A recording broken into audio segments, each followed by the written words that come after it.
Bonjour tout le monde, on se retrouve aujourd'hui pour une petite vidéo tuto concernant la routine beauté de printemps. Voilà, je vous avais promis cette vidéo dernièrement sur les réseaux sociaux, et ben on y est. Donc c'est parti, je vous propose donc une routine beauté pour préparer sa peau au soleil. On verra donc premièrement pourquoi on a besoin d'adapter sa routine beauté en fonction des saisons. On verra comment on peut l'adapter, cette routine. Et puis, je vous présenterai quelques produits que j'utilise moi dans ce cadre-là. Donc, on verra ça juste après, les propriétés des ingrédients que je vous montrerai et puis les différents usages aussi. Et enfin, en bonus, on verra une recette d'huile préparatrice pour le corps et on peut la rendre aussi scintillante, cette huile. Donc voilà, tout un programme. C'est parti, on y va. Pourquoi adapter sa routine beauté en fonction des saisons? C'est très simple, en fait, la peau, elle a différents besoins selon les types de saisons. D'ailleurs, c'est un petit peu la même chose concernant l'alimentation, on ne se nourrit pas de la même manière suivant les saisons. Donc là, c'est vraiment hyper important aussi d'adapter ses soins pour la peau. Et là, donc, de les adapter par rapport au printemps qui est en train d'arriver tout doucement. Les soins au printemps, on va les rendre plus légers. Autant on aime bien mettre des crèmes assez riches l'hiver. Là, ça va être plutôt le contraire. On sera sur des textures un peu plus légères pour le printemps et pour l'été qui va suivre quand même assez rapidement. Les produits qu'on va utiliser au printemps vont nous servir aussi à préparer la peau à accueillir les rayons du soleil. Alors, je tiens à préciser tout de suite, en aucun cas, on va se passer de protection solaire. Ça, c'est hyper important à préciser. C'est vraiment juste une manière de pouvoir vraiment assouplir sa peau, l'hydrater et puis la protéger sans remplacer, encore une fois, un écran solaire, mais venir voilà, amoindrir en tout cas les effets néfastes du soleil sur la peau. Aussi, on va pendant le printemps du coup nettoyer sa peau, l'exfolier, la détoxifier. Voilà, on va profiter de cette saison pour faire tous ces petits gestes-là et je vais vous expliquer comment on va procéder. Le matin, on va tout simplement venir nettoyer la peau. Moi, je vous propose de tester, si ce n'est pas déjà fait, un hydrolat. Donc, l'hydrolat, c'est vraiment un produit qui est très doux pour la peau, peu importe le type de peau que vous avez d'ailleurs, sachant qu'il y aura des hydrolats qui seront plus ou moins adaptés selon votre type de peau. Mais en tout cas, on peut vraiment toutes et tous utiliser des hydrolats. C'est très doux, très naturel, très rafraîchissant aussi. Et c'est sans danger, contrairement aux huiles essentielles qui, elles, peuvent vraiment avoir des effets néfastes pour certains types de personnes.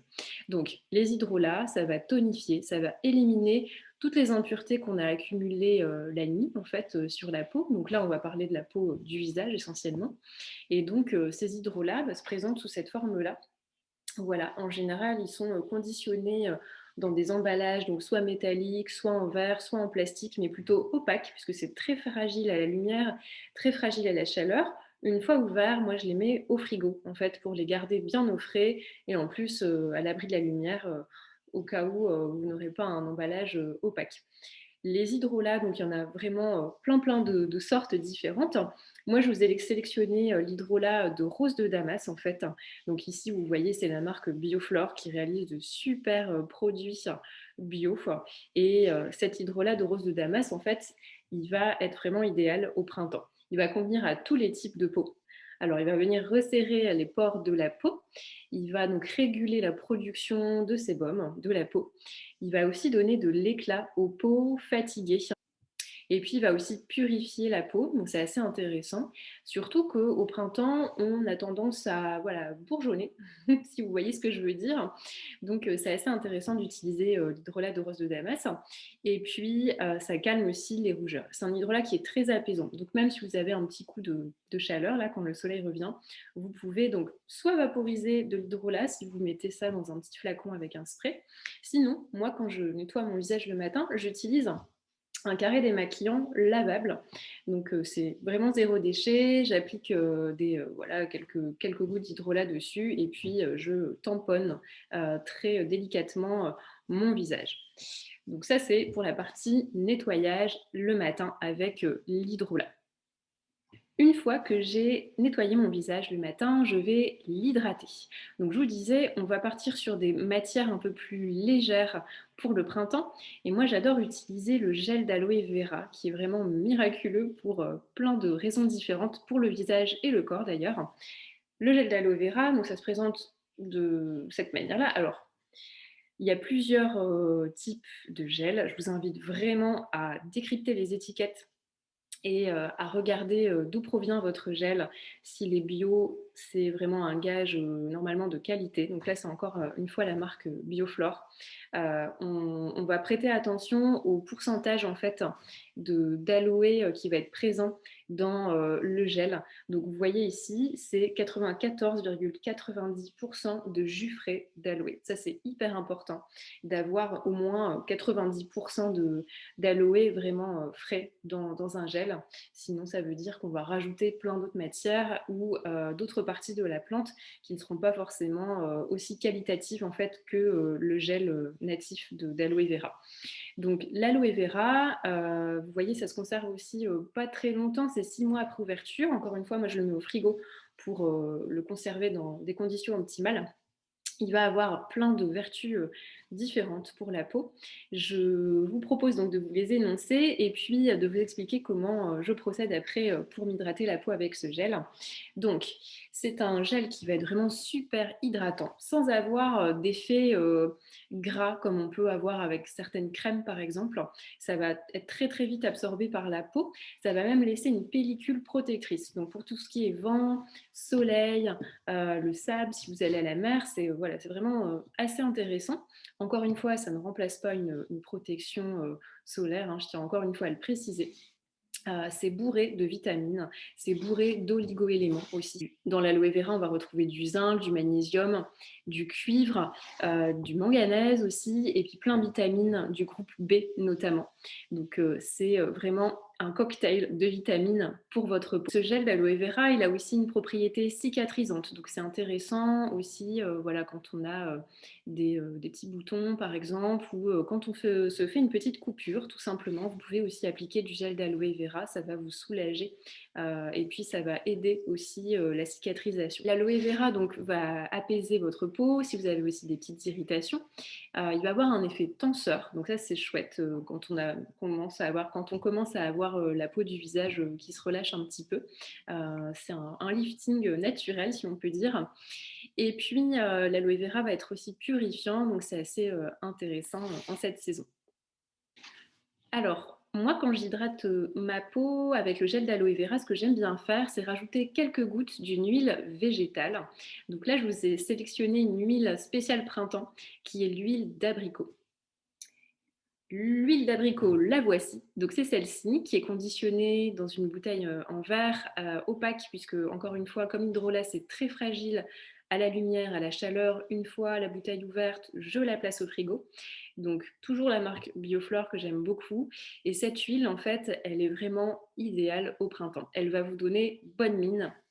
Elle ne va pas être trop grasse aussi, donc elle est vraiment très bien pour tous les types de peau. Là, je suis partie sur une routine beauté qui peut vraiment convenir aussi à tous les types de peau, hein. Ça, c'est intéressant de bien choisir aussi vos produits selon les types de peau. Mais là, pour le coup, ce que je vous dis depuis tout à l'heure, c'est valable pour tous les types de peau. L'huile d'abricot qui va aussi assouplir votre peau. Donc ça va vraiment bien préparer la peau au soleil, éviter qu'elle se dessèche trop rapidement. Elle va être régénérante aussi, hein, et elle va aussi limiter donc les effets du vieillissement. Donc ça peut être aussi intéressant quand on a les premiers rayons du soleil qui vont apparaître. Donc l'huile d'abricot, j'en ai quelques gouttes dans mon gel d'aloe vera. Je fais mon petit mélange voilà, dans la main et puis je fais des petits massages circulaires sur tout le visage, le cou, voire le buste. On peut aussi utiliser des mélanges d'huile, ça existe, pour pouvoir hydrater sa peau, donc en fonction justement de son type de peau. Il y a une marque qui est très sympathique, une marque française, Clémence et Vivien, qui a créé des mélanges d'huile justement, elle appelle ça les huiles de soin. et c'est assez pratique en plus que vous voyez, vous avez un flacon avec une pipette. Alors celui-ci, est vide, mais je l'ai gardé pour vous le montrer. Donc ça, c'était un spécial, huile protectrice et régénérante, donc plutôt, anti-âge. Mais vous avez vraiment plein de mélanges d'huile, hein, qui existent, de cette marque-là ou d'autres d'ailleurs. Mais là, au niveau, rapport qualité-prix, je trouve vraiment cette marque très, très intéressante. Je vous mettrai d'ailleurs, toutes, les marques et les liens, en barre d'infos si ça vous intéresse. Mais en tout cas, vous pouvez aussi très bien utiliser donc cette huile soit pure, soit mélangée avec un peu de gel d'aloe vera pour hydrater votre peau. On a vu le nettoyage le matin, maintenant, qu'est-ce qu'on fait le soir? Eh bien, quasiment la même chose, sauf qu'on va nettoyer un peu plus en profondeur la peau, puisque vous, peut-être, vous avez appliqué du maquillage la journée, vous vous êtes déplacé, vous avez peut-être fait du sport, vous avez transpiré, bref, plein de choses se sont accumulées sur la peau. Moi, j'utilise la technique du layering, en fait, technique japonaise, pour pouvoir se démaquiller de manière très douce, mais aussi très efficace, avec que des ingrédients donc végétaux. Et j'utilise donc de nouveau une huile végétale, mais cette fois-ci pour démaquiller ma peau. L'huile qui passe partout, c'est l'huile de jojoba, qui est assez intéressante, qui régule aussi le sébum. Donc moi, je me démaquille souvent avec de l'huile de jojoba. On a aussi de l'huile de noisette, qui est pas mal quand vous avez la peau plutôt grasse ou peau à imperfection. Moi, c'est celle que j'utilise en ce moment. Et puis sinon, on peut bien sûr utiliser de nouveau l'huile d'abricot pour se démaquiller. Et après, ben, je vous laisse regarder du coup sur les sites en question les huiles qui correspondent à vos types de peau. Une fois que j'ai donc mon huile, en fait, je vais en mettre quelques gouttes. Je vais faire des petits mouvements circulaires sur mon visage, donc très doux pour bien la répartir partout. Et on peut en option utiliser aussi un savon, donc un pain de savon. Plutôt savon saponifié à froid, c'est vraiment gage de qualité aussi. Regardez autour de chez vous, il y a plein de savonniers maintenant qui ont ouvert et pour le bonheur vraiment de tout le monde d'avoir des savons artisanaux. Et donc vous pouvez vous savonner du coup le visage aussi pour bien enlever toutes les impuretés qui se sont accumulées pendant la journée. Je rince à l'eau claire, j'utilise une eau tiède ou froide et puis ensuite je vais tamponner avec un petit coton d'hydrolat pour tonifier ma peau, retirer vraiment l'excédent d'huile, d'impureté, etc. Et ensuite je viens tamponner mais très délicatement avec une serviette pour me sécher le visage.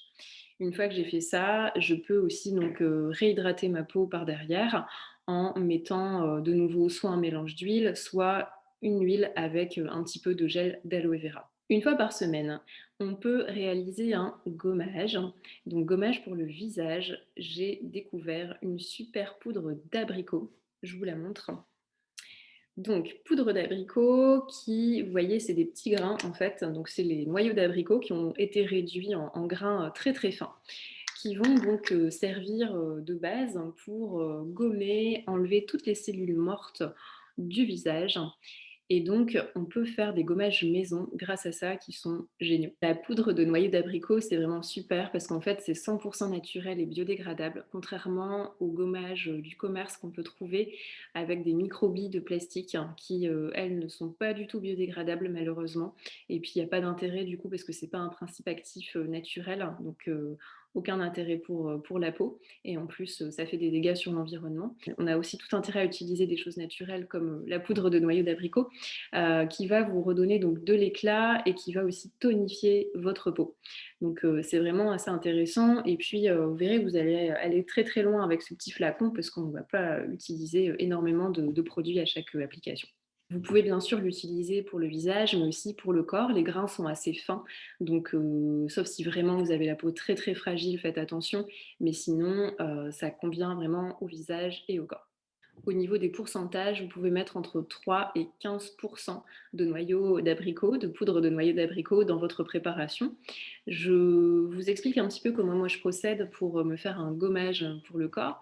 Donc je mets un peu de poudre de noyau d'abricot, à peu près une bonne cuillère à café, que je mélange dans de l'huile végétale, donc une bonne cuillère à soupe, pour voilà, me faire une petite pâte comme ça, gommante. Et ensuite, j'effectue des petits mouvements circulaires sur le visage, donc pour me gommer vraiment la peau en douceur.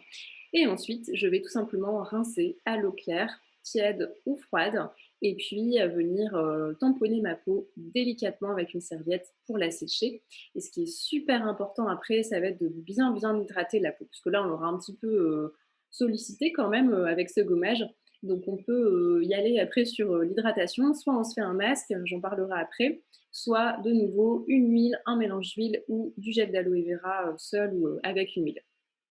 Une fois par semaine, je réalise aussi un masque pour le visage, donc soit pour purifier, équilibrer, apaiser ma peau, là au printemps on en a bien besoin, ou vraiment pour y aller à fond sur l'hydratation. Donc, plusieurs options s'offrent à vous. Moi, je voulais vous parler aujourd'hui de l'argile rose. L'argile rose, en fait, ça convient à tous les types de peau. Donc, c'est encore une fois quelque chose qui est 100% naturel et biodégradable. On peut l'utiliser aussi dans des recettes pour les cheveux. Donc, si vous en achetez en quantité, ben voilà, ça vous permet de faire plein de recettes différentes. Elle va redonner de l'éclat à la peau. Elle va la purifier. Donc, ça, c'est vraiment chouette. Elle va l'équilibrer et elle va l'assainir. Donc, que demander de plus pour la saison du printemps. Donc 2 cuillères à soupe d'argile rose et on va utiliser à nouveau de l'hydrolat, donc rose de Damas si vous voulez. On va aussi mettre une cuillère à café d'huile végétale de votre choix. Pourquoi pas abricot si ça vous dit du coup de continuer vos soins avec cette huile. Sinon, vous pouvez utiliser de l'huile d'amande douce qui est assez sympa quand on fait des masques. Quand vous avez donc réuni tous vos ingrédients, vous allez les mélanger pour faire une petite pâte, donc une pâte qui va s'appliquer correctement sans dégouliner partout sur le visage. Et puis on ne va pas la laisser poser trop longtemps. En général, ça va être 5 minutes à peu près. Il ne faut surtout pas que ça sèche en fait, sinon ça va vraiment tirailler après au niveau de la peau. Donc c'est à vous de voir, de gérer en fonction de vos sensations. Et une fois que le masque donc aura terminé de poser, vous le rincez et ensuite on tapote très délicatement pour sécher avec une serviette bien propre. Si vous avez vraiment une peau à imperfection, une peau grasse, je vous conseille d'utiliser de l'argile verte. Il me reste à vous montrer cette fameuse recette d'huile pour le corps, cette fois-ci. Donc une huile qui va venir préparer la peau au soleil avec différents ingrédients que je vais vous présenter. C'est parti. Pour 100 ml d'huile, il vous faudra 36 g d'huile végétale de noyau d'abricot, 10 g de macérat de carotte. Vous pouvez aussi ajouter 26 g d'huile d'amande douce, quelques gouttes d'huile essentielle, plutôt des huiles comme l'ylang-ylang par exemple que j'utilise ici, de la vitamine E, 4 gouttes et un peu de mica d'or, ça c'est en option, comme huile essentielle, on en reparlera tout à l'heure. Ici vous voyez je commence par peser l'huile végétale de noyau d'abricot à l'aide d'une pipette et d'une balance de précision. Vous pouvez utiliser une balance de cuisine.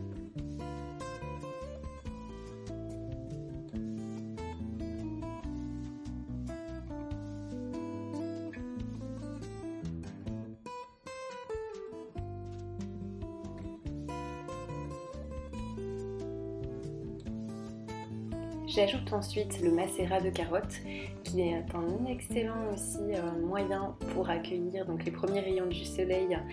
Il va adoucir la peau, l'assouplir, la protéger, très riche en carotène, donc ça va donner une couleur orange, mais rassurez-vous, on en met suffisamment peu pour ne pas colorer vos vêtements.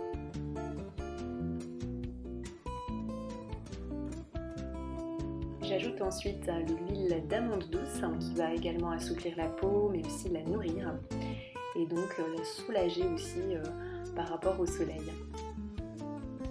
J'ajoute de la vitamine E qui est un conservateur naturel que j'utilise quand je fabrique mes cosmétiques.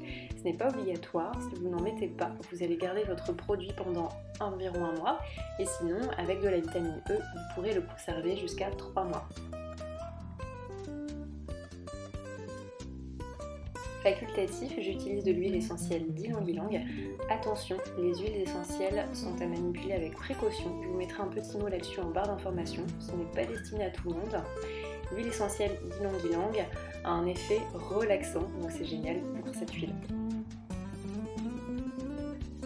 Enfin, j'utilise du mica d'or, c'est facultatif également, mais ça donne un aspect scintillant en fait à l'huile pour le corps, donc ça peut être sympa, mais rien d'obligatoire, c'est complètement naturel. Voilà, donc une petite pincée et puis on referme le flacon avant de l'agiter pour tout bien mélanger.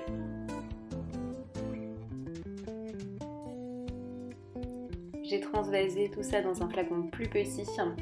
Regardez, c'est magnifique, donc à vous de jouer maintenant.